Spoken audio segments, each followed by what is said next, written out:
चक्रवात बिपरजॉय का असर देश के अलग अलग राज्यों में दिख रहा है। अब गुजरात में भी ये तूफान दस्तक देने जा रहा है। तूफान से पहले तेज बारिश और हवाएं चलाना शुरू हो गया है।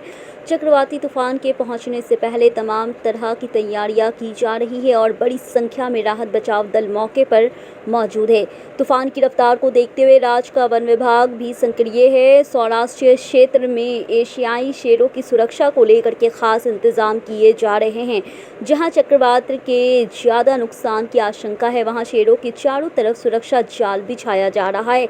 एक न्यूज़ रिपोर्ट के मुताबिक वन विभाग के सौराष्ट्र और उसके आसपास के क्षेत्र में 100 से ज़्यादा शेरों को हाई सिक्योरिटी जोन में रखा गया है। बड़ी संख्या में मौजूद इन शेरों को सुरक्षित इलाके में ले जाने के लिए वन विभाग अलग अलग तरह की रणनीति अपना रहे हैं। अधिकारियों के मुताबिक गिर सोमनाथ भगवान नगर इलाके और तट के करीब रहने वाले करीब 30 शेरों को इस इलाके से दूर कर दिया गया है। कांग्रेस पार्टी ने दावा किया गया है कि मोदी सरकार ने सिर्फ 9 सालों में भारत पे कर्ज 3 गुना कर दिया है। बीजेपी ने इन दिनों मोदी सरकार के 9 साल पूरे होने का जश्न मना रही है। यहीं इस मौके पे बीजेपी ने महासंपर्क अभियान शुरू किया है।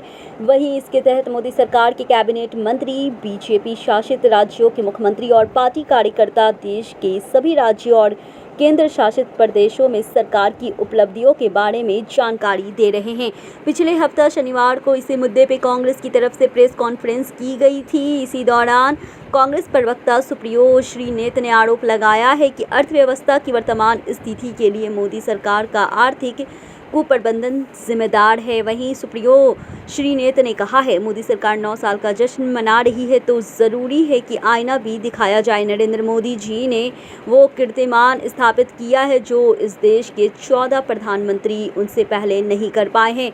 इस देश के 14 प्रधानमंत्रियों ने कुल मिलाकर मात्र 55 लाख करोड़ रुपए का कर्ज लिया था और 67 साल से 14 प्रधानमंत्रियों ने कुल 55 लाख करोड़ रुपए का कर्जा लिया और हर बार रेस में आगे रहने की चाहत वाले नरेंद्र मोदी जी ने पिछले 9 सालों में हिंदुस्तान का कर्जा 3 गुना कर दिया है। 100 लाख करोड़ से ज़्यादा का कर्जा उन्होंने मात्र 9 साल में ले लिया है। दिल्ली से गुरुग्राम जाने वाली सड़क पे महिलापुर के पास आज सुबह 10 बजे एक हादसा हो गया। इसकी चपेट में आने से एक जेसीबी चालक की मौत हो गई। यहाँ समलाखा में महिलापुर तक एक नया फ्लाईओवर का काम चल रहा था। इसी जगह दिल्ली गुरुग्राम वाले हाईवे से थोड़ा अंडर कनेक्शन साइट पे फ्लाईओवर का एक सीमेंट एक चलती क्रेन पे गिर गया है। फ्लाईओवर जो जल्द शुरू होने वाला था उसका एक सेगमेंट जो ऊपर लग भी गया था वो आज अचानक नीचे गिर गया है और नीचे एक जेसीबी चालक इसकी चपेट में आ गया जिससे उसकी मौत हो गई है। आम आदमी पार्टी के नेता और राष्ट्रीय संयोजक और मुख्यमंत्री अरविंद केजरीवाल इन दिनों दिल्ली में अधिकारियों के ट्रांसफर और पोस्टिंग के अधिकारी को लेकर के केंद्र सरकार द्वारा लाए गए अध्यादेश के खिलाफ विपक्षी दलों का समर्थन जुटा रहे हैं। अब तक कई पार्टियों के नेताओं से मिलकर के उनका समर्थन मांग चुके हैं। इसी क्रम में मुख्यमंत्री अरविंद केजरीवाल ने आज माकंपा नेता डी राजा से मुलाकात की। इस मुलाकात के बाद डी राजा ने कहा है, हमने बात की है कैसे अध्यादेश के जरिए दिल्ली सरकार को पावर लेंस किया जा रहा है। हमारी पार्टी सीपीआई डिमांड करती रही कि दिल्ली को फुल स्टेटहुड मिले क्योंकि यहाँ चुनी हुई सरकार है। ऐसी ही केस पुडुचेरी का है। डी राजा ने कहा है, हम केंद्र के अध्यादेश का विरोध करते हैं। जब भी ये बिल के रूप में संसद में आएगा हम उसका विरोध करेंगे। हम दिल्ली सरकार के साथ हैं।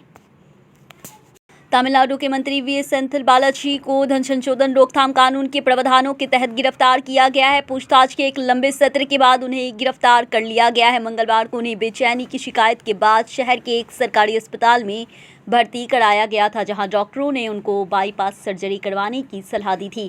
बताया जा रहा है कि वी सेंथिल को एक विशेष अदालत में पेश किए जाने की संभावना है, जहां एजेंसी उनकी हिरासत की मांग करेगी। वहीं आज ईडी बालाजी को मेडिकल परीक्षण के लिए चेन्नई के अमुदुरार सरकारी अस्पताल में ले आई। अस्पताल के बाहर का दृश्य हाई वोल्टेज ड्रामा से भरा था। एम्बुलेंस में अस्पताल लाए गए डीएमके नेता को वाहन के अंदर दर्द से कराहते और रोते देखा गया है, जबकि उनके समर्थक बाहर खड़े होकर के जांच एजेंसी के खिलाफ नारेबाजी कर रहे थे।